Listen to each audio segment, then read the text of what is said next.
끌어내라! 이 집 핏줄은 하나도 남기지 마라! 아버지가 어찌 역적이란 말입니까? 멀쩡하던 한 집안이 단 하룻밤 사이에 역적의 집으로 무너져 내렸습니다. 문서 한 장과 도장 하나, 그것이 전부였지요. 살아남은 어린 딸은 불길을 등지고 달아났고 그 뒤로 10년이라는 세월이 흘렀습니다. 멸문당한 집안의 어린 딸이 무엇을 품고 그 긴 시간을 견뎠을까요? 과연 빼앗긴 모든 것을 10년 만에 되찾을 수 있었을까요? 대보름 야담에 오신 것을 환영합니다. 구독과 좋아요는 사랑입니다. 야담 시작합니다. 경상도 어느 고을에 윤경석이라는 향리가 살았습니다. 향리라 하면 고을 관아에서 수령을 도와 실무를 보던 아전이었으니 양반은 아니어도 고을 살림의 속을 누구보다 훤히 꿰고 있는 자리였지요. 세곡이 얼마나 거두어지고 어디로 흘러가는지, 어느 집이 굶고 어느 집이 곳간을 채우는지 그 모든 셈이 향리의 손끝을 거쳐갔으니까요. 그래서 향리 자리는 마음만 먹으면 얼마든지 제 배를 불릴 수 있는 자리이기도 했습니다. 실제로 그렇게 재산을 불린 아전들이 고을마다 한둘은 꼭 있었지요. 그런데 윤경석은 그런 부류와는 영 거리가 먼 사람이었습니다. 세곡을 거둘 때 단 한 톨도 제 주머니로 빼돌리지 않았고 흉년이 들면 제 곳간을 먼저 여러 굶주린 백성에게 곡식을 나누어 주었으니까요. 어느 해인가는 제 녹봉을 털어 다리 하나를 새로 놓아준 일도 있었습니다. 고을 사람들은 그를 두고 아전 중에 저런 아전이 어디 또 있겠느냐며 입을 모았지요. 하지만 세상이라는 것이 묘해서 너무 고든 나무가 먼저 베인다는 말이 괜히 있는 것이 아니었습니다. 윤경석의 그 고듬을 곱게 보지 않는 눈들도 그 고을 어딘가에는 분명히 있었던 것입니다. 실은 그 무렵 윤경석은 한 가지 미심쩍은 일을 홀로 좇고 있었습니다. 고을의 묵은 장부를 들춰보다가 어느 해의 세곡샘이 감쪽같이 둔갑해 있는 것을 알아챈 것이지요. 같은 장부인데 먹빛이 미세하게 둘로 갈려 있었고 거기 찍힌 관인 또한 진짜와 가짜가 뒤섞여 있었습니다. 곡식과 군포가 어디론가 빠져나간 자리를 누군가 종이 위에서 솜씨 좋게 메워둔 것이었지요. 윤경석은 밤마다 그 위조의 흔적을 더듬었습니다. 그러다 마침내 그 가짜 도장들의 한 가지 공통된 버릇이 있다는 것을 찾아냈습니다. 도장을 새긴 자가 무심코 밑동 한 구석에 늘 같은 자리, 같은 표식을 남겨둔 것이지요. 윤경석은 그 표식을 종이 한 장에 고이 그려두었습니다. 이것이면 이 모든 일을 꾸민 진짜 손을 끝내 가려낼 수 있으리라 여겼던 거예요. 다만 그는 미처 몰랐습니다. 그 종이를 관아에 올리기도 전에 자기를 노리는 칼이 먼저 와 있었다는 것을요. 그런 윤경석에게는 늦게 본 딸 하나가 있었습니다. 이름은 분이라 하였고 그의 나이 7이었지요. 어미를 일찍 여인 탓에 아비 손에서 자란 아이였지만 어찌나 영민한지 한 번 들은 글자는 읽는 법이 없었습니다. 아비가 장부를 펼쳐 셈을 할 때면 그 옆에 가만히 앉아 어른도 헷갈려 하는 숫자의 앞뒤를 또랑또랑 짚어 내곤 했지요. 윤경석은 그런 딸이 대견하면서도 한편으로는 마음이 무거웠습니다. 계집아이가 너무 영리하면 세상이 가만두지 않는다는 것을 그는 오랜 관아사리로 이미 알고 있었던 까닭이었지요. 그래서 그는 종종 딸의 머리를 쓸어주며 이렇게 일렀습니다. 아는 것이 많아도 함부로 드러내지 말거라. 영리함은 칼과 같아서 잘못 쓰면 제 손을 먼저 벤단다 하고요. 그때 분이는 그 말의 뜻을 다 알아듣지 못했습니다. 하지만 훗날 그 말이 아비가 남긴 가장 큰 가르침이 될 줄은 그 누구도 몰랐지요. 그날도 여느 날과 다르지 않은 밤이었습니다. 늦가을이라 마당에는 서리가 내려앉았고 방 안에는 등잔 하나가 노랗게 타고 있었지요. 분이는 아비 무릎을 베고 옛 이야기를 조르다 스르르 잠이 들었고 윤경석은 잠든 딸의 머리를 쓸어 넘기며 등잔 심지를 가만히 도두고 있었습니다. 문득 그는 창밖을 한번 내다보았습니다. 별이 유난히 맑은 밤이었지요. 그 평온이 깨지기 직전의 마지막 고요였다는 것을 그때의 윤경석은 알 도리가 없었습니다. 자정이 가까워질 무렵이었습니다. 멀리서 횃불 여러 개가 한꺼번에 마을 어귀로 몰려드는 것이 보였습니다. 처음에 윤경석은 어느 댁의 불이라도 났나 싶었지요. 하지만 그 횃불은 점점 가까워지더니 곧장 자기 집 대문 앞으로 들이닥쳤습니다. 군졸들의 발소리가 마당을 가득 메우고 쇠붙이가 부딪히는 소리가 밤 공기를 갈랐습니다. 윤경석은 본능적으로 잠든 딸을 제 등 뒤로 끌어당겼습니다. 문이 부서지듯 열리고 칼을 찬 사내들이 안방까지 거침없이 밀고 들어왔습니다. 잠에서 깬 분이가 놀라 아비의 옷자락을 두 손으로 움켜쥐었지만 군졸들은 아랑곳하지 않았습니다. 그들 중 우두머리로 보이는 자가 품에서 종이 한 장을 꺼내 들더니 윤경석의 얼굴 앞에 보란 듯이 들이밀었습니다. 그것은 누군가가 영모를 꾸미며 주고받은 밀서라 하였고 그 밀서 끝에는 붉은 인장이 또렷이 찍혀 있었습니다.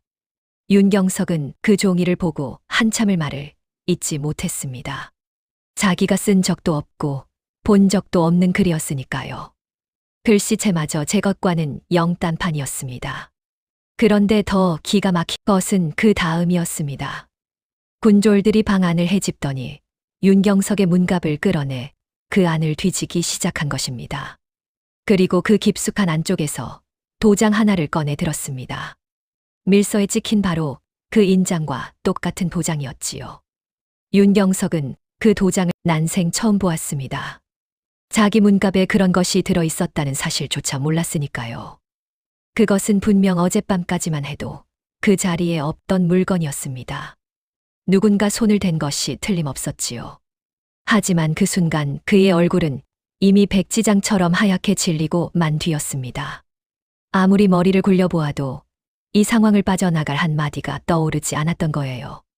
이 도장이 어찌 내 문갑에 있단 말이오. 나는 이런 것을 본 적도 없소. 누군가 나를 모함하는 것이오. 윤경석이 목이 터져라 외쳤지만 우두머리는 차갑게 웃을 뿐이었습니다. 증좌가 이토록 분명한데 무슨 변명이 더 필요하냐는 것이었지요. 영모의 밀서 그리고 그 밀서에 찍힌 인장과 똑같은 도장이 그의 집에서 나왔으니 누가 보아도 윤경석은 빠져나갈 구멍이 없었습니다. 본디 영모란 의금부에서 다스리는 가장 무거운 죄였고 한번 그 그물에 걸리면 본인은 물론이요 핏줄까지 성하기 어려운 법이었습니다. 윤경석이 평생을 청렴하게 살았다 한들 그 도장 하나 앞에서는 쌓아온 신망이 한순간에 모래성처럼 허물어지고 마는 것이었지요. 그런데 한 가지 이상한 점이 있었습니다. 본디 영모로 지목된 자는 의금부로 압송하여 국문을 거치게 하는 법이었습니다. 한데 그날의 군졸들은 어쩐 일인지 윤경석을 끌어내기 무섭게 집에 불부터 지르려 들었지요. 마치 무언가를 제가 되도록 태워 없애야만 하는 사람들처럼요. 그 서두름이 무엇을 뜻하는지 그때의 윤경석은 미처 헤아릴 겨를이 없었습니다. 다만 누군가 이 군졸들의 등 뒤에서 이를 이토록 매끄럽게 짜둔 손이 있다는 것만은 분명했지요. 그 와중에도 윤경석은 정신을 놓지 않았습니다. 그는 군졸들이 자기를 끌어내려 달려드는 그 짧은 틈을 다 등 뒤에 숨겨 둔 딸을 향해 몸을 돌렸습니다. 그러고는 누구도 눈치채지 못하게 품에서 무언가를 꺼내 아이의 저고리 안석 깊숙이 찔러 넣었습니다. 그 손길은 빠르고 단단했지요. 그러면서 그는 딸의 귀에 대고 무어라 짧게 속삭였습니다. 그 말이 무엇이었는지 분이는 그 순간에는 채 알아듣지 못했습니다. 다만 아비의 눈빛만은 또렷이 보았지요. 살려달라는 눈빛도 무서워하는 눈빛도 아니었습니다. 그것은 반드시 살아남으라는 그리고 언젠가 기억해내라는 눈빛이었습니다. 다음 순간 윤경석은 군졸들에게 양팔을 붙들린 채 마당으로 끌려나갔습니다. 분이가 비명을 지르며 따라 나가려 했지만 누군가 아이를 와락 끌어안아 담장 쪽으로 몸을 돌렸습니다. 그것이 누구의 손이었는지 분이는 끝내 보지 못했습니다. 그저 그 손이 자기를 담장 밖으로 던지듯 밀어냈고 동시에 집 안 곳곳에서 불길이 치솟았다는 것만 기억할 뿐이었지요. 마른 늦가을 밤이라 불은 삽시간에 번졌습니다. 기둥이 무너지고 지붕이 내려앉는 소리가 천둥처럼 울렸습니다. 정신을 차렸을 때 분이는 이미 마을 뒷산 비탈에 혼자 엎드려 있었고 저 아래 자기 집은 시뻘건 불길의 통째로 삼켜지고 있었습니다. 아이는 울 수조차 없었습니다. 울음소리를 냈다가는 자기마저 끌려갈 것을 본능적으로 알았던 거예요. 분이는 두 손으로 입을 틀어막은 채 제 집이 무너져 내리는 것을 두 눈으로 똑똑히 지켜보았습니다. 7살 아이가 감당하기엔 너무도 큰 광경이었지요. 그러나 그 아이는 비명 한 번 지르지 않았습니다. 아는 것을 함부로 드러내지 말라던 아비의 말이 그 순간 아이의 몸을 붙들어 주었던 것인지도 모릅니다. 그렇게 한 집안의 모든 것이 단 하룻밤 사이에 제가 되어버린 것입니다. 산을 넘고 들을 가로질러 아이는 밤새 걷고 또 걸었습니다. 어디로 가야 할지도 몰랐고 누구를 믿어야 할지도 몰랐습니다. 역적의 핏줄이라는 말 한마디면 어느 집에서든 쫓겨날 것이 뻔했으니 분이는 사람의 그림자만 보여도 덤불 속으로 몸을 숨겼지요. 신발은 진작 벗겨졌고 발바닥은 돌부리에 찢겨 피가 배어 나왔지만 아이는 멈추지 않았습니다. 멈추는 순간 모든 것이 끝날 것 같았던 거예요. 배가 고프면 도랑물을 마셨고 밤이 추우면 낙엽을 끌어모아 그 속에 몸을 묻었습니다. 그러면서도 아이는 한 가지만은 놓지 않았습니다. 저고리 안섭에 든 아비의 물건, 그것을 가슴께에 꼭 쥔 손을 단 한 번도 풀지 않았던 것이지요. 그렇게 며칠을 떠돌았는지도 알 수 없을 무렵 분이는 결국 어느 큰 장터 모퉁이에서 정신을 잃고 쓰러지고 말았습니다. 굶주림과 추위에 더는 버틸 힘이 남아있지 않았던 것이지요. 사람들은 그 행색이 수상한 아이를 흘끔거리며 지나칠 뿐 누구도 선뜻 손을 내밀지 않았습니다. 역적이니 도둑이니 하는 흉흉한 소문이 떠도는 시절에 정체 모를 아이를 거두었다가 무슨 화를 입을지 모른다는 두려움 때문이었지요. 어떤 이는 혀를 차며 동전 한 잎을 던져주고 갔고 어떤 이는 아이의 아이를 피해 길을 돌아갔습니다.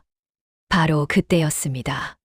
사람들 사이를 천천히 헤치고 한 사내가 다가왔습니다. 비단은 아니되 깔끔한 무명도포를 차려입은 어딘가 점잖아 보이는 중년의 사내였지요. 그는 쓰러진 아이 앞에 한참을 말없이 서 있더니 이윽고 허리를 굽혀 아이의 얼굴을 가만히 들여다보았습니다. 분이는 흐려지는 정신 속에서 자기를 안아드는 그 사내의 품을 어렴풋이 느꼈습니다. 따뜻했지요. 며칠 만에 처음 느껴보는 온기였습니다. 그 온기에 안도하며 아이는 그대로 정신을 놓으려 했지요. 그런데 까무룩 의식이 꺼지기 직전 아이의 흐릿한 눈에 한 가지가 스쳤습니다.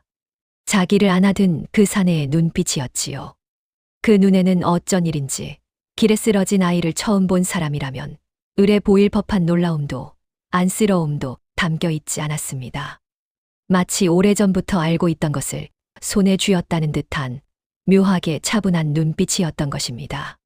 하지만 그 위화감을 곱씹기에는 그때 분이는 너무 어리고 너무 지쳐 있었습니다. 아이는 결국 그 따뜻한 품 안에서 까무룩 잠이 들었고 그렇게 한 사내의 손에 거두어지게 되었지요. 분이를 거둔 사내의 이름은 백호겸이라 하였습니다. 도성 한복판에서 큰 상단을 거느린 중인이었지요. 비단과 약재, 종이와 먹을 팔아 한양 안에서도 손꼽히는 재력을 쌓은 사람이었습니다.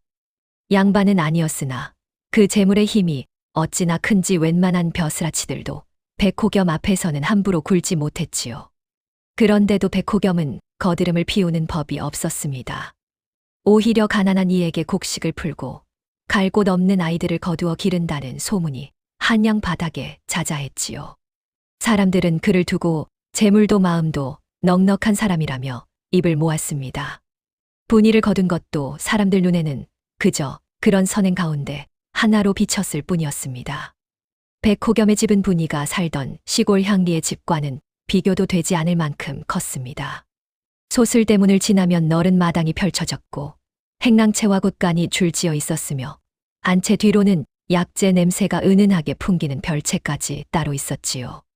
분이는 처음 그 집에 들어섰을 때 이 모든 것이 꿈은 아닐까 싶었습니다. 며칠 전까지만 해도 도랑물로 배를 채우며 낙엽 속에 몸을 묻던 아이였으니까요. 그래서 한동안 아이는 밤마다 가만히 손등을 꼬집어 보곤 했습니다. 아침에 눈을 뜨면 다시 그 차가운 산비탈일까봐 두려웠던 거예요. 하지만 눈을 뜰 때마다 머리맡에는 따뜻한 미음 한 그릇이 놓여 있었고 아이는 그제야 비로소 이것이 꿈이 아니라는 것을 조금씩 믿게 되었습니다. 백호겸은 분이를 거두면서 한 가지를 단단히 일러두었습니다. 내 본래 이름도 어디서 왔는지도 다시는 입에 올리지 말라는 것이었지요. 너는 이제 멀리 친척집에서 데려온 먼 일가부치 아이일 뿐이다.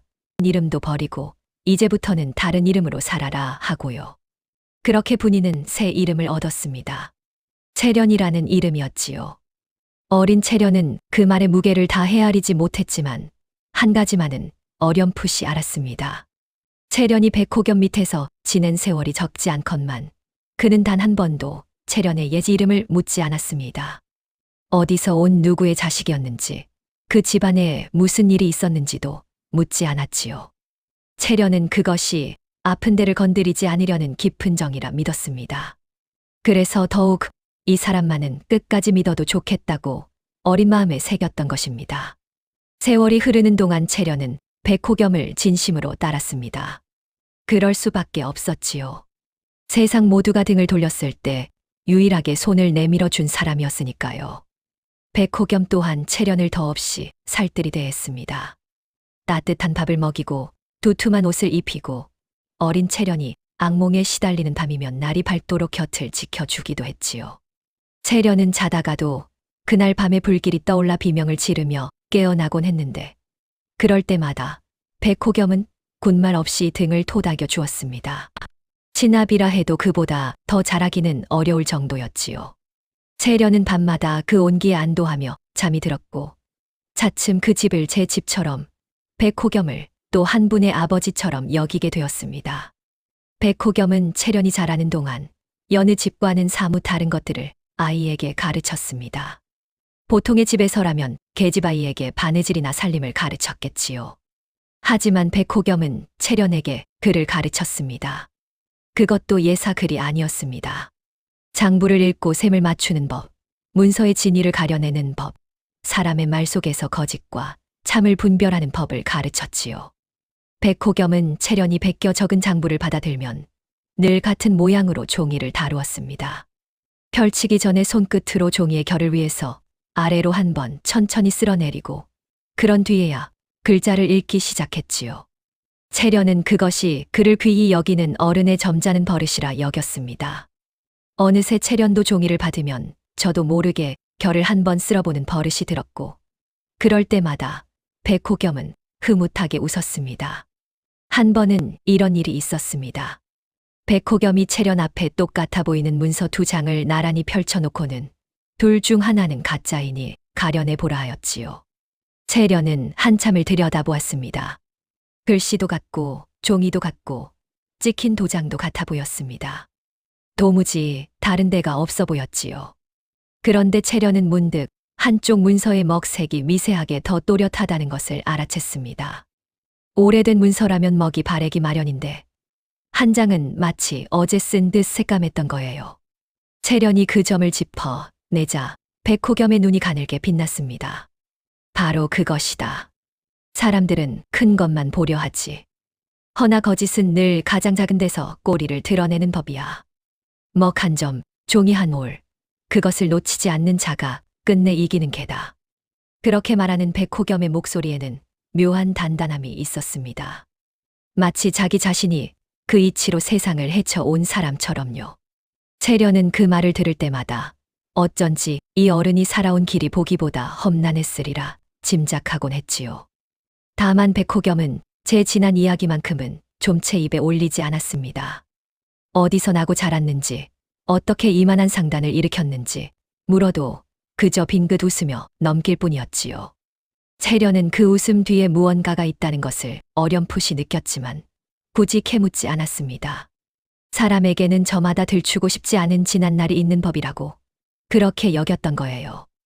더구나 자기 또한 평생 감추고 살아야 할 지난 날을 품은 처지였으니 남의 비밀을 함부로 들출 마음이 들지 않았던 것이지요. 세월은 그렇게 흘러갔습니다.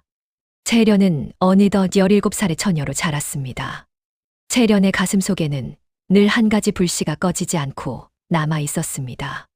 바로 아버지의 누명이었습니다. 자라면서 채련은 그날 밤을 점점 더 또렷하게 곱씹게 되었지요. 어린아이의 눈에는 그저 무섭기만 했던 일들이 머리가 굵어지자 하나하나 이상하게 다가왔던 것입니다. 어째서 아버지 문갑에 난데없는 도장이 들어 있었을까? 어째서 군졸들은 마치 그 도장이 거기 있다는 것을 처음부터 알았다는 듯 곧장 문갑부터 뒤졌을까. 그리고 어째서 그 청렴하던 아버지가 단 한 번의 항변도 받아들여지지 않은 채 그토록 빠르게 끌려가야 했을까. 그 밤의 모든 일이 너무도 매끄럽게 짜여 있었다는 것을 채련은 자라면서 비로소 깨달았던 거예요. 누군가 그 모든 것을 미리 그려놓은 손이 있었다는 뜻이었지요. 그래서 채련은 가끔 백호겸에게 조심스레 물었습니다. 10년쯤 전 경상도 어느 고을에서 한 향리가 영모로 멸문당한 일을 혹 들어보셨느냐고요. 그럴 때마다 백호겸의 낯빛이 한순간 굳었다가 이내 풀리곤 했습니다. 그러고는 늘 같은 말로 채련을 다독였지요. 그런 예시를 들추어 무엇하겠느냐. 역적의 일은 입에 올리는 것만으로도 화를 부른다. 입에 담지 말 거라 하고요. 그 말투는 어디까지나 채련을 위하는 듯 다정했습니다. 다만 채련은 그때마다 백호겸이 화제를 다른 데로 돌리는 그 손길이 평소보다 조금 더 빠르다는 것을 느꼈습니다. 그것이 자기를 지키려는 조바심인지 아니면 다른 무엇인지 어린 채련으로서는 끝내 헤아릴 수 없었지요. 그래서 채련은 그저 은인이 자기를 끔찍이도 아끼는 탓이려니 하고 넘기곤 했습니다.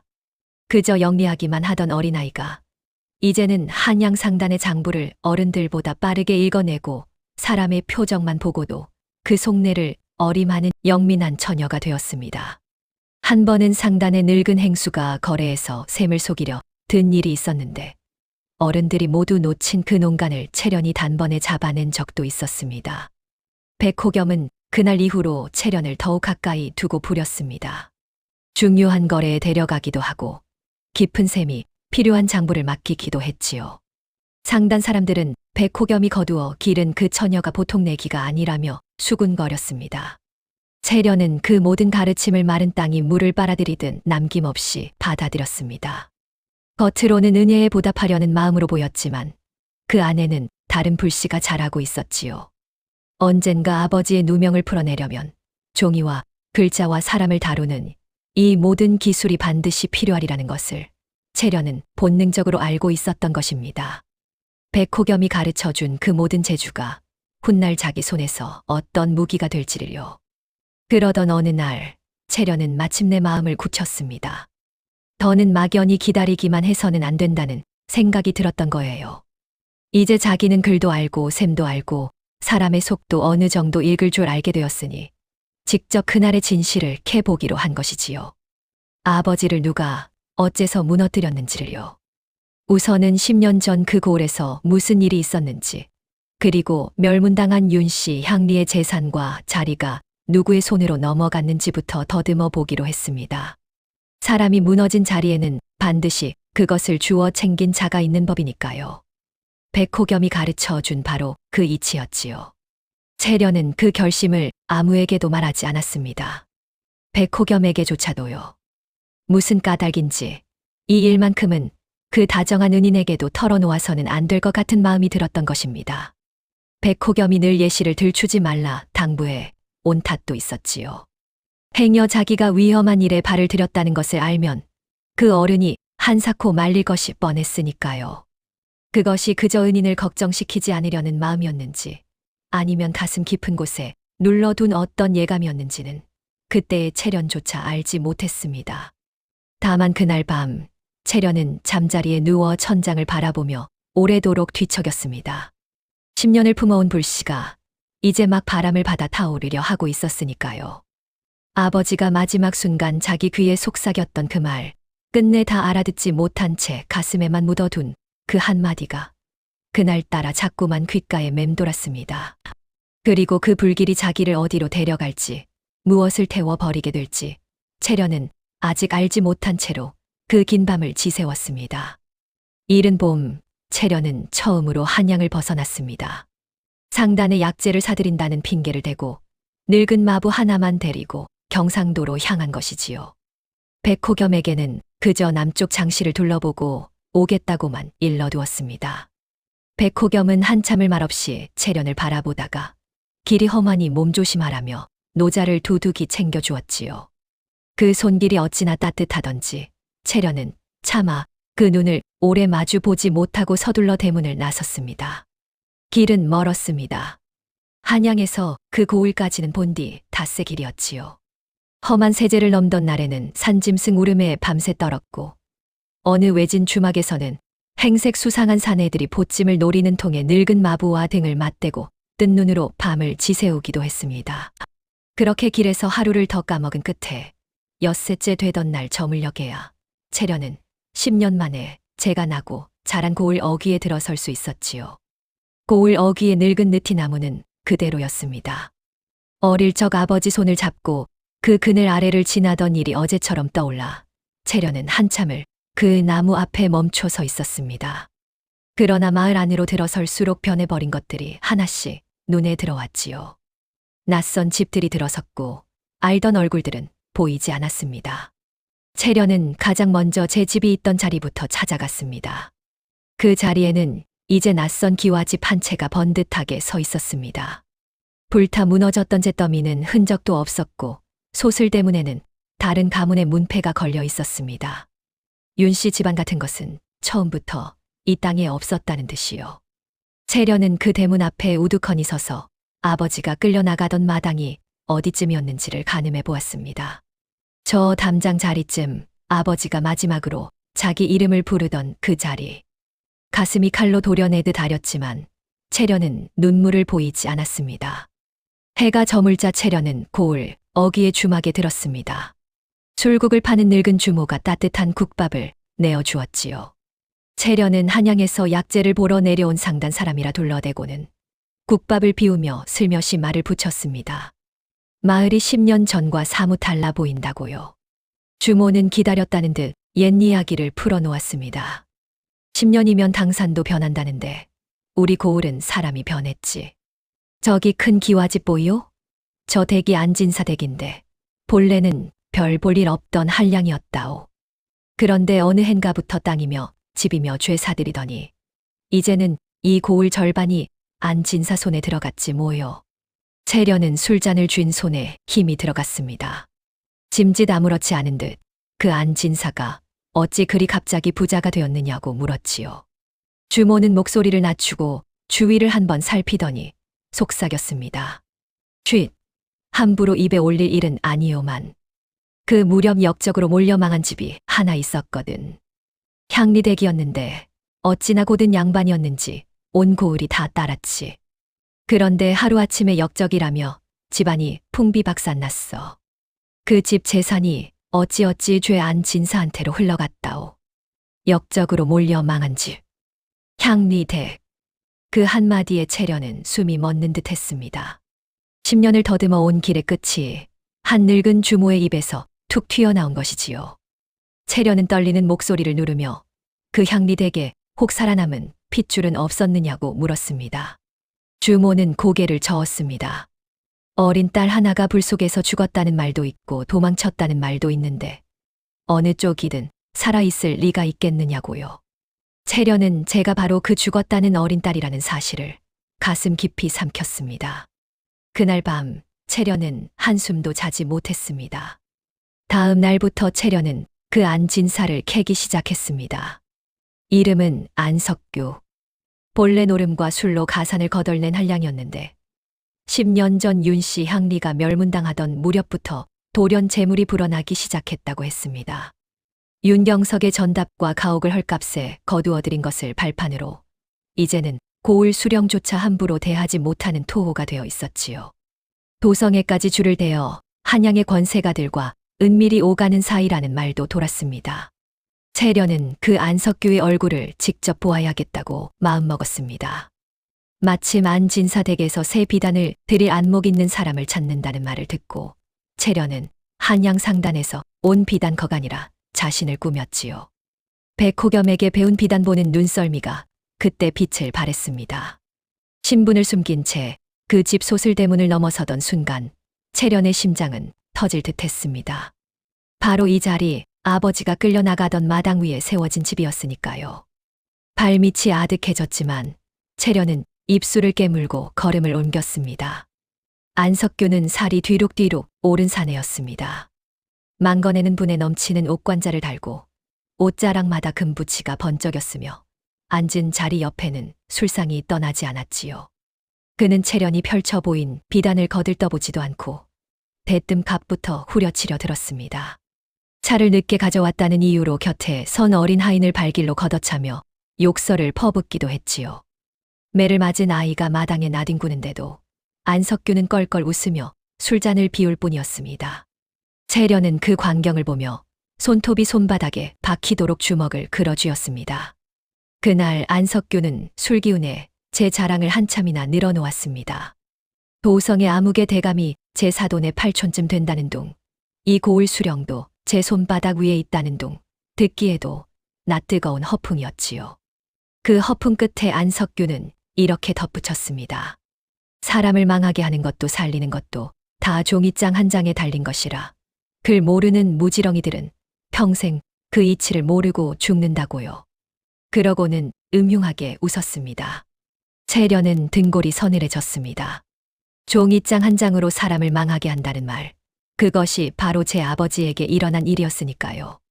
거래를 마치고 물러나던 채련은 그 집 사랑채 벽에 걸린 액자 하나를 보게 됩니다. 거기에는 여러 집안의 이름이 뒤섞인 가게도 같은 것이 적혀 있었습니다. 그 한쪽 귀퉁이에는 채련도 들어본 적 있는 이름 몇이 있었지요. 모두 10년 안팎으로 영문이 횡령이니 하는 죄에 걸려 망한 집안들이었습니다. 채련의 눈이 그 위에 오래 머물렀습니다. 안석규가 집어삼킨 것이 윤씨 집안 하나만이 아니었던 것입니다. 채련은 그 고을에 며칠을 더 머물렀습니다. 장터를 돌고 늙은 아전들을 술로 구슬리고 안진사대 가인들과 슬며시 안면을 트면서요. 매를 맞던 그 어린 하인에게는 따로 약을 사다 쥐어주기도 했습니다. 아이는 고마워하며 안진사댁의 자질구레한 속사정을 조금씩 일러주었지요. 조각조각 모인 이야기들은 차츰 하나의 그림으로 맞춰졌습니다. 안석규는 멀쩡한 집안에 없는 죄를 씌워 무너뜨린 뒤 그 재산을 차지하는 짓을 여러 번 되풀이해 온 자였습니다. 그러던 중 채련은 장터 끝에서 나무를 팔던 한 노파를 만났습니다. 노파는 10년 전 안석규에게 집안이 망한 또 다른 피해자의 어미였습니다. 약방을 하던 아들이 어느 날 갑자기 나라의 약재를 빼돌렸다는 죄를 뒤집어쓰고 옥에서 죽었다고 했지요. 그 약방 자리 역시 지금은 안석규의 곳간이 되어 있었습니다. 노파는 나물 광주리를 끌어안고 흐느꼈습니다. 우리 아들이 그럴 사람이 아니라고 누군가 가짜 장부를 만들어 내 아들을 죽인 거라고요. 채련은 그 노파의 손을 가만히 잡았습니다. 10년을 혼자라 여겼는데 같은 하늘 품은 이가 이 세상에 또 있었던 것입니다. 채련은 노파에게 나직이 약조했습니다. 언젠가 반드시 그 일을 세상에 밝히겠노라고요. 이제 원수의 이름은 또렷해졌습니다. 안석규. 10년을 짊어져 온 그 이름 없는 그림자에 마침내 이름이 붙은 것이지요. 그러나 분노가 한 차례 가라앉자 채련은 곧 거대한 벽에 부딪혔습니다. 안석규는 이미 너무 커져 있었습니다. 고을 수령도 그의 눈치를 보았고 도성의 권세가들이 그의 뒷배가 되어 주고 있었지요. 일개 상단의 처녀가, 그것도 신분을 숨긴 역적의 딸이 무슨 수로 그런 자를 무너뜨린단 말입니까? 채련이 가진 것이라곤 10년 묵은 한과 백호겸에게 배운 글과 셈뿐이었습니다.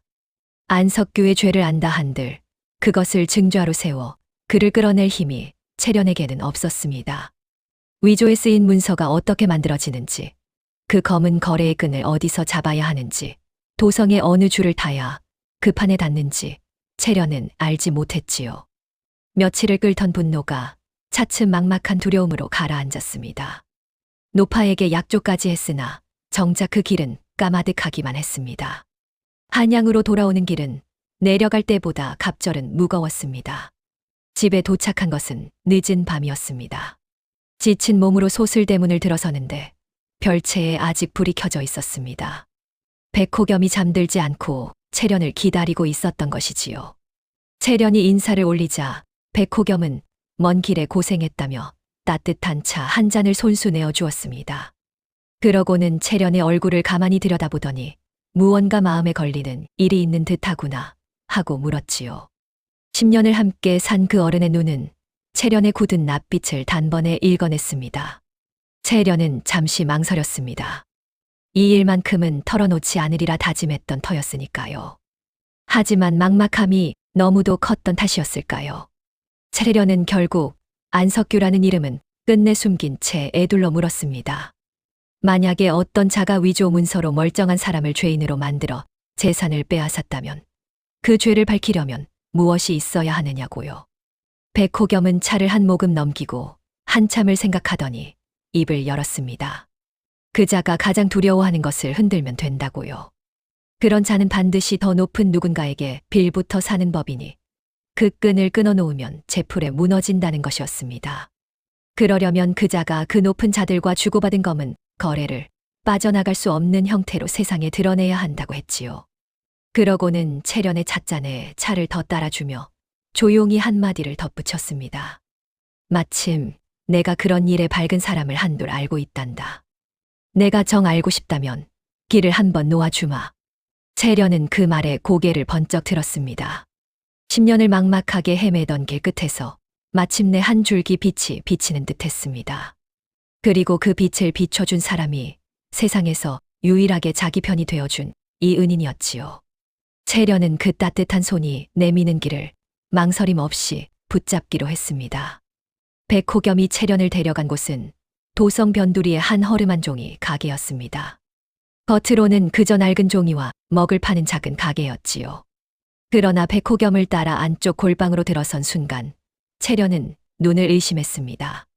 그곳에는 온갖 관아의 문서 양식이며 갖가지 도장이며 색이 다른 먹과 인주가 빼곡히 쌓여 있었으니까요. 골방의 주인은 손가락이 유난히 가늘고 긴 노인이었습니다. 백호겸이 오래도록 곁에 두고 부려온 수하라 하였지요. 백호겸을 보더니 군말 없이 고개를 숙이는 품이 한두 해 부린 사이는 아닌 듯했습니다. 이 사람의 손을 거치면 없는 문서도 있게 되고 있는 문서도 없게 된다. 백호겸이 나직이 일렀습니다. 채련은 그 말에 가슴이 뛰었습니다. 이런 손이라면 안석규를 올가맬 증좌도 만들어낼 수 있을 것이었으니까요.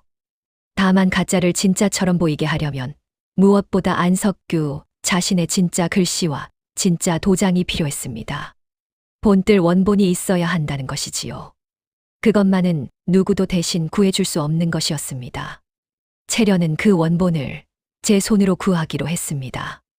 마침 안석규가 도성에 올라와 있었습니다.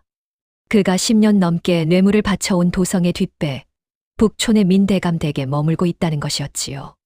그리고 그 민대감댁에서 곧 큰 연회가 열린다는 소문이 한양 바닥에 돌았습니다. 도성에 내로라 하는 인사들이 죄 모여드는 자리였지요.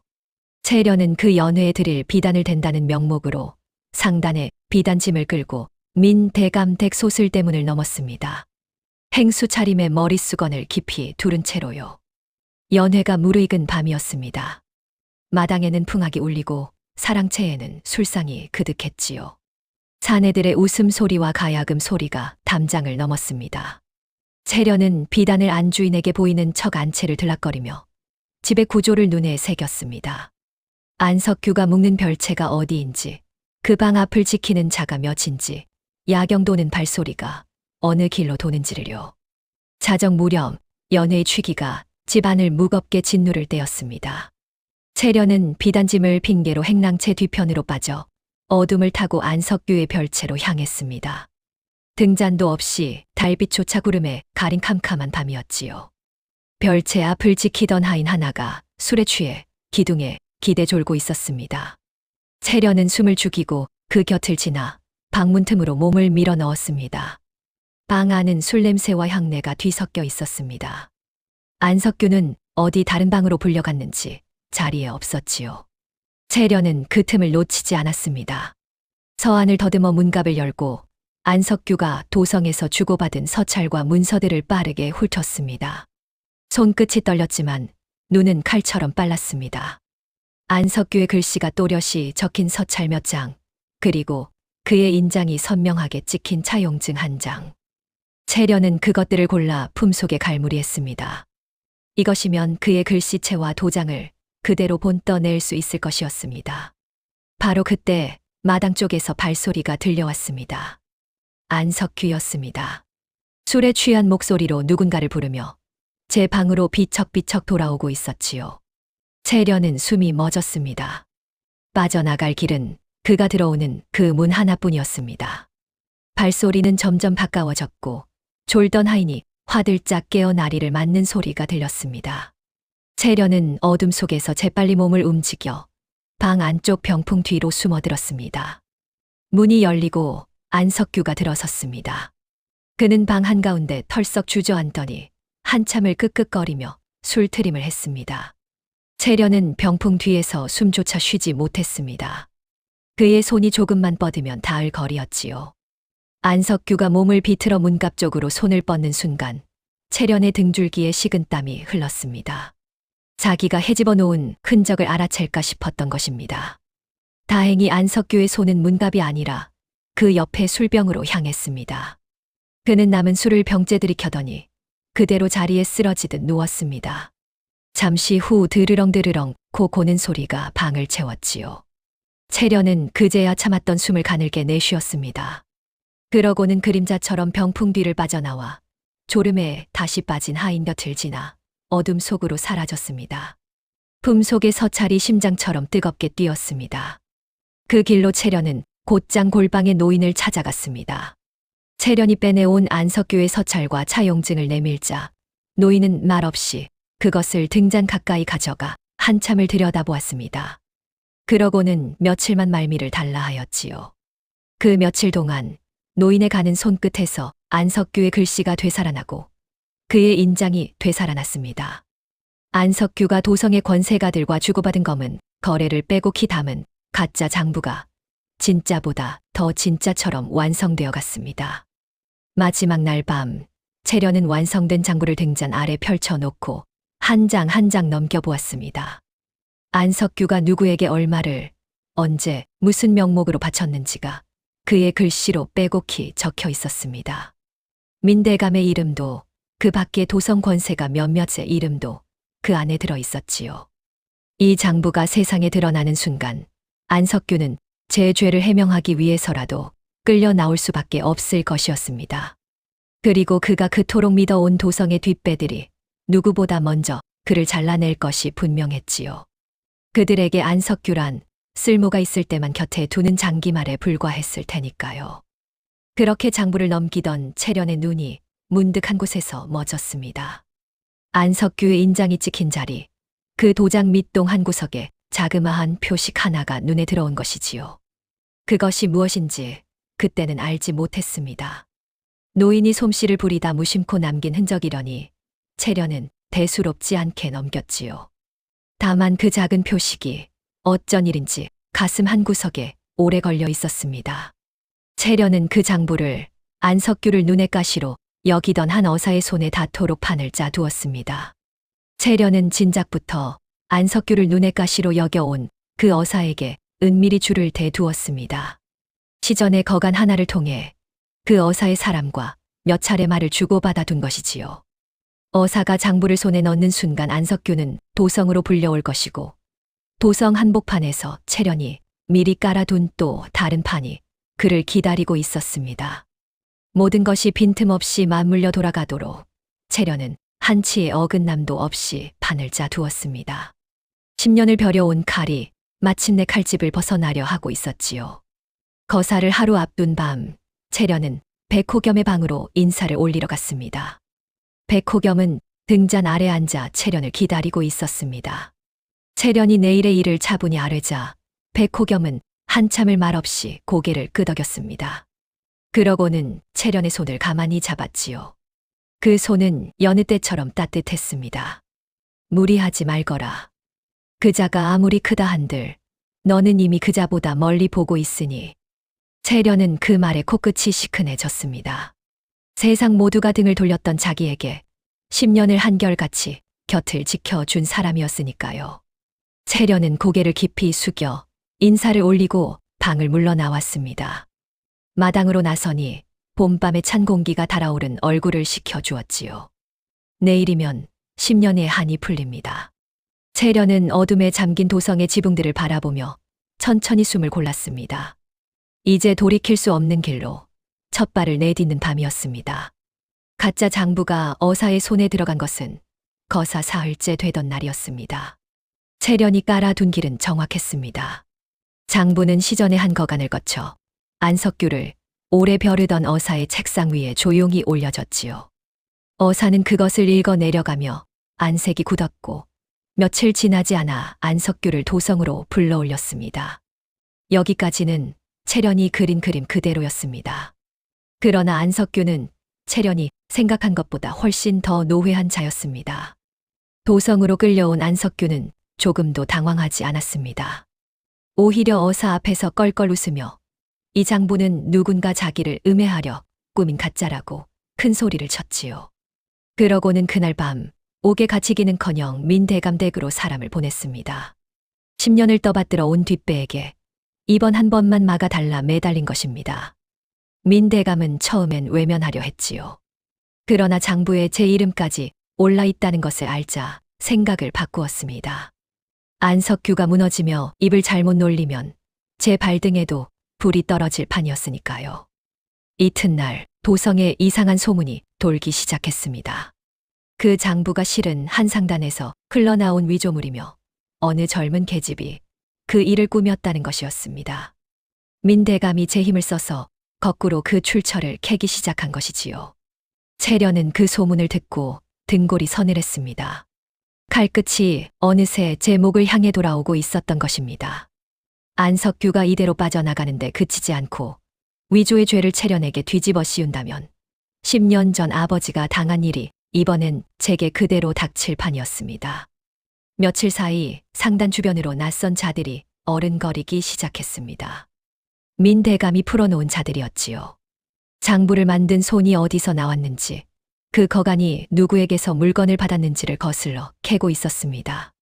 골방의 노인에게까지 그 손이 닿는다면 모든 것이 무너질 것이었습니다. 채련은 밤마다 잠을 이루지 못했습니다. 10년을 벼린 칼이 도리어 제 손목을 배려하고 있었으니까요. 물러설 것인가, 끝까지 갈 것인가. 채련은 사흘을 고민했습니다. 그리고 끝까지 가기로 했습니다. 여기서 물러서면 안석규는 살아남고 자기는 평생 쫓기는 신세가 될 것이었으니까요. 무엇보다 10년 전 아버지가 항변 한 번 제대로 못하고 끌려간 그 일을 자기마저 똑같이 당할 수는 없었습니다. 채련은 마지막 패를 꺼내기로 했습니다. 그것은 장부보다 더 위험하고 더 확실한 패였지요. 바로 살아있는 증인들이었습니다. 채련은 그동안 조용히 모아둔 사람들을 한자리에 불러 모았습니다. 장터에서 나무를 팔던 노파, 안석규에게 전답을 빼앗긴 옛 주인들, 헐값에 집을 내주고 쫓겨난 식솔들, 그리고 안진사댁에서 매를 맞던 그 어린 하인까지요. 10년 동안 입을 다물고 살아온 이들이었습니다. 안석규가 무서워 혹은 소용없을 것을 알아 가슴에만 한을 묻고 살던 사람들이었지요. 채련은 그들 앞에 섰습니다. 그러고는 처음으로 누구에게도 밝힌 적 없던 제 정체를 꺼내 놓았습니다. 저는 10년 전 안석규에게 멸문당한 윤경석 향기의 딸입니다. 방 안이 찬물을 끼얹은 듯 조용해졌습니다. 죽은 줄로만 알았던 그 집 딸이 살아서 제 앞에 서 있다는 사실에 노파가 먼저 무너지듯 울음을 터뜨렸습니다. 채련은 흔들리는 목소리를 다잡으며 말했습니다. 혼자서는 안 된다고, 그러나 우리가 함께 한 목소리를 낸다면 안석규도 그를 감싸는 자들도 더는 입을 막을 수 없다고요. 한 사람의 억울함은 묻어버릴 수 있어도 10사람의 증언은 묻을 수 없는 법이었습니다. 사람들의 눈에 10년 만에 다시 불이 켜졌습니다. 마침내 그들은 일금부 앞에 함께 엎드렸습니다. 노파가 제 아들의 억울한 죽음을 울부짖었고 전답을 빼앗긴 이들이 안석규의 수법을 낱낱이 고했으며 매 맞던 하인이 안진사 댁에서 보고 들은 것을 토해냈습니다. 한 사람의 증언이 끝나면 또 한 사람이 일어섰지요. 마침 채련이 줄을 대둔 그 어사의 사람도 군중 틈에 섞여 이 모든 광경을 낱낱이 지켜보며 받아 적고 있었습니다. 가짜라던 장부가 이 살아있는 증언들과 맞물리는 순간 더는 가짜라 외칠 수 없는 진실이 되어버렸습니다. 민대감조차 더는 안석규를 감쌀 수 없었습니다. 이만한 일이 도성에 알려진 이상 안석규를 버려야 제가 사는 길이었으니까요. 10년을 떠받쳐온 뒷배가 그렇게 마지막으로 안석규에게서 손을 뗐습니다. 발밑이 완전히 꺼진 안석규는 그제야 짐승처럼 발버둥을 쳤습니다. 그러나 이미 늦었지요. 위조 장부로 시작된 일이 10년 묵은 그의 모든 죄를 끌어내고 만 것입니다. 마침내 안석규는 포승에 묶여 의금부로 끌려가게 되었습니다. 채련은 그날 그가 끌려 나오는 길목에 섰습니다. 이번에는 군중 틈에 숨지 않았습니다. 안석규가 똑똑히 볼 수 있는 자리에 정면으로 마주 서 있었지요. 살이 뒤룩뒤룩 오른 그 사내가 금부치도 다 빼앗긴 채 맨발로 끌려 나오고 있었습니다. 10년 전 제 아버지가 끌려가던 바로 그 모습으로요. 안석규가 채련 앞을 지나치다 무심코 그 얼굴을 보았습니다. 처음엔 그저 낯선 계집이려니 했지요. 그런데 채련이 그 눈을 똑바로 마주한 채 나직이 입을 열었습니다. 10년 전 경상도 그 고을을 기억하십니까? 당신이 무너뜨린 윤경석 향기의 딸이 지금 당신을 보고 있습니다. 안석규의 얼굴이 일그러졌습니다. 죽었어야 할 아이, 불 속에서 사라졌어야 할 그 핏줄이 10년을 살아남아 제 앞에 서 있었던 것입니다. 그리고 그 아이의 손이 자기를 이 자리까지 끌고 왔다는 것을 그제야 깨달은 것이지요. 안석규의 입에서 짐승 같은 신음이 새어나왔습니다. 채련은 더는 말하지 않았습니다. 10년을 기다린 한마디는 그 한마디로 좋겠으니까요. 채련의 가슴 깊은 곳에서 10년을 짓눌러 온 무언가가 마침내 풀려나가는 것이 느껴졌습니다. 바로 그때였습니다. 끌려가던 안석규가 갑자기 고개를 휙 돌려 채련을 노려보았습니다. 핏발선 두 눈의 광기가 번뜩였지요. 그러더니 군졸들에게 입을 틀어막히기 직전 목이 터져라 외쳤습니다. 내 인연, 나 혼자 한 일인 줄 아느냐. 진짜는 따로 있다. 진짜는.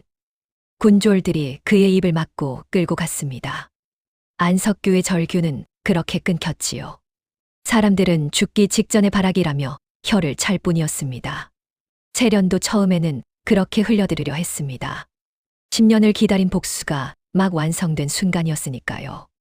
그런데 그 한마디가 채련의 발목을 붙들었습니다. 진짜는 따로 있다.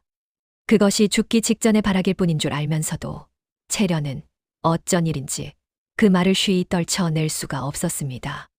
군중의 웅성거림 속에서 채련만이 홀로 그 자리에 멈춰 서 있었습니다. 집으로 돌아오는 내내 안석규의 외침이 귓가를 떠나지 않았습니다. 채련은 애써 고개를 저었습니다. 안석규 같은 자가 마지막에 내뱉는 말을 믿을 게 무얼한 말인가. 모함을 받았다 외치는 거야 누구나 하는 발악이 아닌가요. 그러나 한번 비집고 들어온 의심은 쉬이 가라앉지 않았습니다. 10년 전 아버지를 무너뜨린 그 정교한 가짜 도장. 그리고 며칠 전 안석규를 무너뜨린 똑같이 정교한 가짜 도장.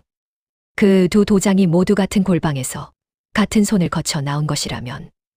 그리고 안석규의 도장 밑동에서 보았던 그 자그마한 표식이 어쩐지 자꾸만 마음에 걸렸습니다. 거사가 마무리되자 백호겸은 평소처럼 남쪽 상행을 떠났습니다. 며칠은 집을 비울 길이었지요. 채련은 그날 밤 별채에 홀로 앉아 있었습니다. 복수를 마친 사람의 밤이라기엔 너무도 무거운 밤이었지요.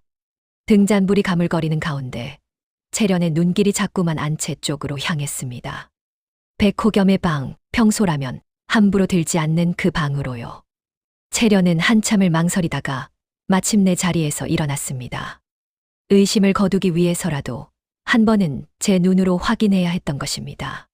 채련은 백호겸의 방으로 들어섰습니다. 달빛이 서안 위로 스며들고 있었습니다. 채련은 떨리는 손으로 서랍을 열고 문갑을 뒤졌습니다. 그러다 서안 깊숙한 안쪽에서 오칠을 한 검은 함 하나가 손에 잡혔습니다. 묵직했습니다. 채련은 그 함을 달빛 아래로 끌어냈습니다. 뚜껑을 여는 손이 가늘게 떨렸습니다. 함 안에는 도장 2개가 나란히 놓여 있었습니다.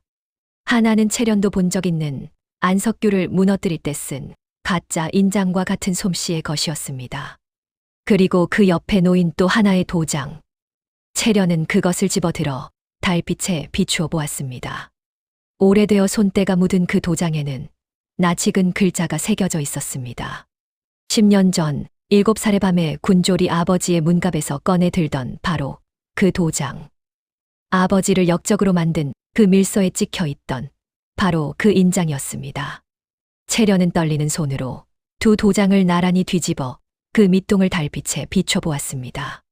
그러자 두 도장의 밑동 한 구석에 똑같은 자리, 똑같은 표식이 새겨져 있는 것이 보였습니다. 며칠 전 안석규의 인장에서 무심코 스쳐본 바로 그 표식이었지요. 두 도장은 짝을 이루고 있었습니다. 같은 손이 같은 자리에 같은 표식을 남긴 형제 같은 두 개의 도장. 하나는 10년 전 아버지를 무너뜨렸고 다른 하나는 며칠 전 안석규를 무너뜨린 것이었지요. 그 두 도장이 지금 채련을 길러준 은인의 방 같은 함 속에 나란히 잠들어 있었습니다. 채련의 손에서 도장이 미끄러져 방바닥에 둔탁하게 떨어졌습니다. 달빛 아래 채련은 오래도록 그 자리에 얼어붙은 채 움직이지 못했습니다. 머릿속이 새하얗게 비어버렸지요. 자기를 거두어 길러준 은인이 바로 제 아버지를 무너뜨린 그 손이었다는 사실. 그것은 10년을 떠받쳐 온 땅이 통째로 꺼지는 것과 같았습니다. 채련은 그날 밤 한숨도 자지 못했습니다. 그리고 그 사흘 동안 채련은 울지 않았습니다. 대신 생각했습니다. 10년을 백호겸의 곁에서 배운 그 머리로 차갑게 또 차갑게 생각했지요. 울며 따져 묻는다. 한들 무엇이 달라지겠습니까? 백호겸이 돌아온 것은 사흘 뒤 저물녘이었습니다. 채련은 그 사흘을 짝을 이룬 두 도장을 품은 채 견뎠습니다. 묻고 싶었고 아니길 바랐고 차라리 모르고 싶었지요. 그러나 백호겸이 소슬대문을 들어서는 순간 채련은 알았습니다. 더는 눈을 감을 수 없다는 것을요. 채련은 그날 밤 백호겸의 방으로 갔습니다. 등잔 아래 앉은 백호겸은 먼 길의 야위였으나 여느 때처럼 인자한 얼굴이었습니다. 채련이 말없이 그 앞에 무언가를 내려놓았지요. 두 개의 도장이었습니다. 아버지를 무너뜨린 것과 안석규를 무너뜨린 것. 짝을 이룬 두 개가 등잔불 아래 나란히 놓였습니다. 백호겸의 얼굴에서 인자한 빛이 천천히 거쳤습니다. 그는 도장을 내려다보더니 길게 한숨을 내쉬었습니다. 놀라지도 변명하지도 않았지요. 오히려 오래도록 기다려온 순간을 맞은 사람처럼 담담했습니다. 채련은 그 담담함이 더 무서웠습니다. 언제부터 아셨습니까? 채련의 목소리가 떨렸습니다. 백호겸은 한참을 침묵하다 조용히 입을 열었습니다. 처음부터다. 방 안의 공기가 얼어붙었습니다. 백호겸은 천천히 10년 전 그 밤의 이야기를 풀어놓기 시작했습니다. 그 목소리에는 더 이상 다정한 가면이 없었지요. 10년 전 백호겸은 한낱 떠돌이 위족군에 불과했다고 했습니다. 종이와 도장으로 못 만들 것이 없었으나 그 재주로 평생 남의 뒤치다꺼리나 하며 천대받던 자였지요. 그런 그가 한 가지 큰 그림을 그렸습니다. 고을의 장부를 손끝으로 고쳐 곡식과 군포를 빼돌리고 그 재물을 도성으로 빼내는 그림이었습니다. 한 고을이 아니라 여러 고을의 장부가 그의 붓끝에서 감쪽같이 둔갑했지요. 그러나 위족군의 손만으로는 그 일을 이룰 수 없었습니다.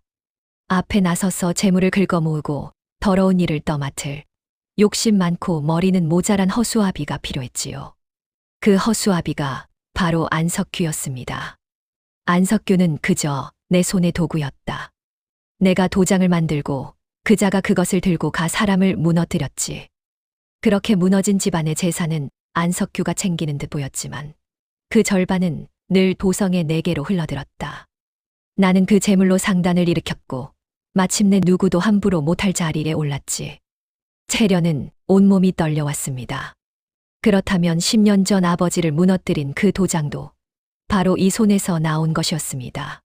채련의 눈앞에서 인자하게 웃던 머리를 빗겨주고 악몽을 달래주던 그 손에서요. 그런데 어찌하여 저를 거두셨습니까?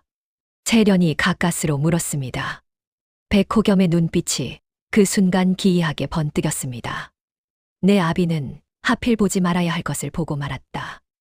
내가 손댄 장부의 먹빛이 둘로 갈린 것을 그 고든 눈이 기어이 알아챈 것이지. 한 번 덮어주면 그뿐이었을 것을 윤경석은 끝내 그러질 못하는 자였다. 그 자가 입을 여는 날이면 내 10년이 잿더미가 될 판이었지. 그래서 나는 그 입을 막았다.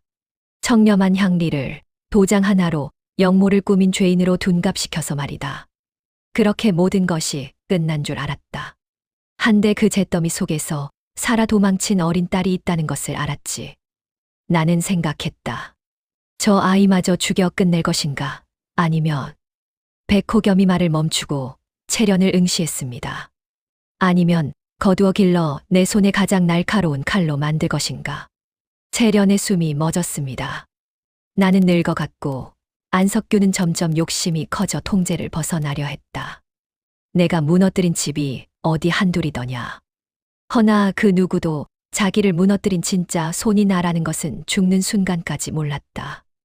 다만 안석규, 그 자만은 달랐지.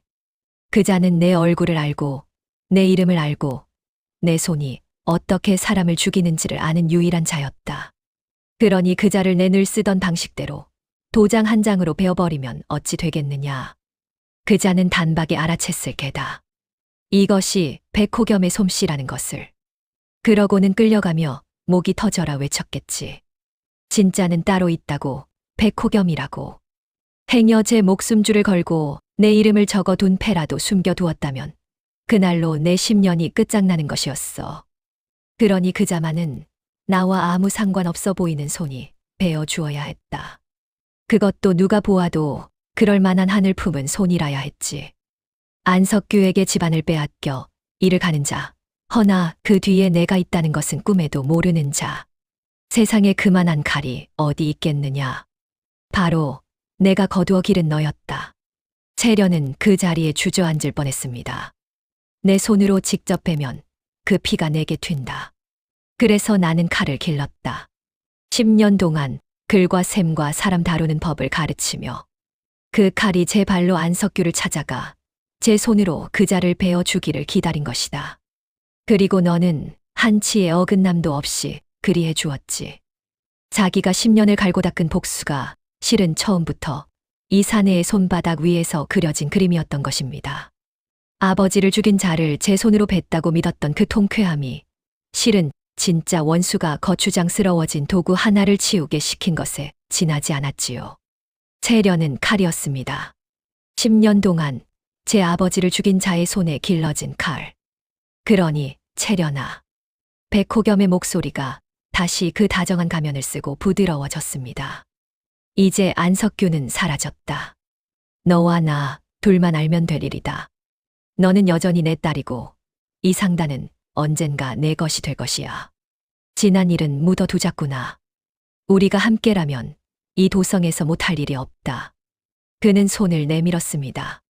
10년 전 장터에서 쓰러진 아이에게 내밀던 바로 그 손이었지요. 채련은 그 손을 내려다보았습니다. 따뜻했던 손. 세상에서 유일하게 자기 편이라 믿었던 손. 그리고 아버지를 죽인 손. 채련은 천천히 품속에서 무언가를 꺼냈습니다. 낡고 빛바랜 종이 한 장이었습니다. 10년 전 그 밤 아버지가 마지막으로 안섭에 찔러 넣어준 단서. 채련이 10년을 가슴에 품고도 차마 그 뜻을 다 풀지 못한 채 간직해 온 것이었지요. 그것은 한 장의 종이에 적힌 몇 줄의 글과 작은 표식이었습니다. 아버지는 돌아가시기 전에 제게 무어라 속삭이셨습니다. 채련의 목소리가 이상하리만치 차분해졌습니다. 그때는 어려서 다 알아듣지 못했지요. 한데 10년이 지나 글을 배우고 셈을 배우고 사람을 보는 눈을 얻고 나서야 그 말을 풀 수 있었습니다.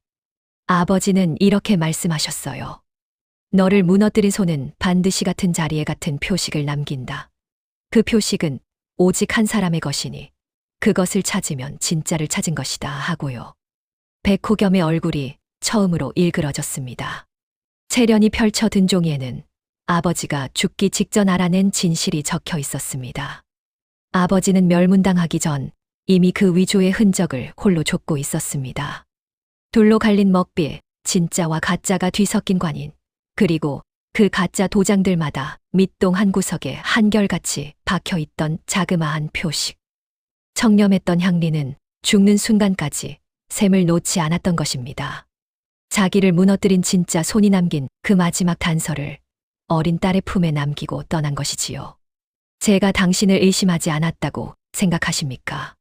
채련의 눈에서 처음으로 눈물이 흘렀습니다. 안석규를 무너뜨린 그 도장에서 저는 똑같은 표식을 보았습니다. 아버지가 종이에 남긴 바로 그 표식이었지요. 처음엔 그 도장을 새긴 골방의 노인을 의심했습니다. 허나 곧 알았지요. 그 표식은 노인의 것이 아니라 노인에게 그 솜씨를 가르친 주인의 것이라는 걸요. 노인이 새긴 도장에도 10년 전 당신이 손수 새겨 아버지를 무너뜨린 도장에도 같은 표식이 박혀 있다면 그 둘을 잇는 단 하나의 손은 바로 그 주인일 수밖에요. 노인은 당신의 수하였고 그 표식은 당신의 것이었습니다. 그날부터 잠을 이루지 못했습니다. 그리고 며칠 전 이 방에서 두 도장을 제 눈으로 보고서야 확신했습니다. 당신이 가르쳐준 그대로 거짓은 늘 가장 작은 데서 꼬리를 드러내는 법이었으니까요. 백호겸의 낯빛이 하얗게 질렸습니다. 자기가 칼을 길렀다고 믿은 10년 동안 그 칼은 끝내 제 주인의 손에 든 표식까지 읽어내고 만 것입니다. 누가 누구를 손바닥 위에 올려두었는지 그 순간 뒤집히고 말았지요. 평생 위조로 살아온 자의 그 작은 자만 제 솜씨에 남몰래 새겨둔 그 낙관 하나가 끝내 제 발목을 베고 만 것이었습니다. 제가 증인들 앞에서 윤경석의 딸이라 밝힌 것을 기억하십니까? 채련이 자리에서 일어섰습니다. 그 자리에는 어사의 사람도 있었습니다. 그들은 이미 알고 있습니다. 안석규가 끌려가며 외친 그 말, 진짜는 따로 있다는 그 말이 무슨 뜻인지를요. 그리고 그 진짜 손이 남긴 표식이 도성 한 상단의 인장함 속 두 도장에 똑같이 새겨져 있다는 것도요. 안석규를 무너뜨린 산증언들이 이번엔 그대로 당신을 가리키고 있습니다. 그 증언은 가짜라 외친다고 사라지는 것이 아니지요. 당신이 제게 가르쳐 주셨잖습니까? 한 사람의 입은 막아도 10사람의 입은 막지 못하는 법이라고요. 방문 밖에서 발소리가 들려오기 시작했습니다. 여럿이었습니다. 마당을 가로질러 별채를 향해 다가오는 발소리. 백호겸이 10년에 걸쳐 그린 그림은 마지막 한 수에서 그 자신이 가르친 제자의 손에 의해 통째로 뒤집히고 만 것입니다. 종이 한 장으로 사람을 무너뜨릴 수 있다고 당신이 가르치셨지요. 채련이 문을 향해 돌아서며 나직이 말했습니다. 잘 배웠습니다. 아버지. 방문이 열리고 어사의 사람들이 들이닥쳤습니다. 백호겸은 저항하지 않았습니다. 그저 멍하니 앉아 10년을 길러 낸 딸의 뒷모습을 바라볼 뿐이었지요. 끌려나가는 그 순간까지 그는 제 손으로 벼린 칼이 어쩌다 제 목을 겨누게 되었는지를 끝내 다 헤아리지 못한 얼굴이었습니다. 다만 그 입가에는 어쩐 일인지 희미한 웃음 한 자락이 스쳤습니다. 제가 가르친 칼이 끝내 제 손마저 베어낼 만큼 잘 벼려졌다는 것을 마지막 순간에야 흐뭇하게 깨달은 사람처럼요. 모든 것이 끝난 뒤 채련은 홀로 그 방에 남았습니다. 빈 인장함 곁에 채련은 두 개의 도장 대신 다른 두 가지를 나란히 내려놓았습니다. 하나는 아버지가 마지막으로 남긴 낡고 빛바랜 그 종이 한 장. 그리고 다른 하나는 10년 동안 자기를 길러준 그 손의 온기였지요. 아버지를 죽인 손이면서 동시에 추위에 떨던 자기를 처음 안아준 손. 그 두 가지가 한 사람의 것이었다는 사실을 채련은 어떻게 받아들여야 할지 알 수 없었습니다. 복수는 끝났습니다. 아버지의 누명도 벗겨졌고 안석규도 백호겸도 제 죗값을 치르게 되었지요. 10년을 짓눌러 온 한이 마침내 다 풀린 것입니다. 그러나 그 자리에 남은 것은 통쾌함만은 아니었습니다. 채련은 한참을 그 빈 방에 앉아 있었습니다. 되찾은 것은 무엇이고 잃은 것은 또 무엇인지, 10년이라는 세월 동안 자기를 살게 한 것이 미움이었는지 아니면 그 미운 자가 건넨 온기였는지. 날이 밝아 오고 있었습니다. 채련은 천천히 자리에서 일어나 그 빛바랜 종이 한 장을 가슴에 품었습니다. 아버지가 남긴 10년을 건너온 마지막 말. 채련은 그것을 품은 채 동이 트는 마당으로 걸어 나갔습니다. 등 뒤로 10년의 어둠이 천천히 물러가고 있었습니다.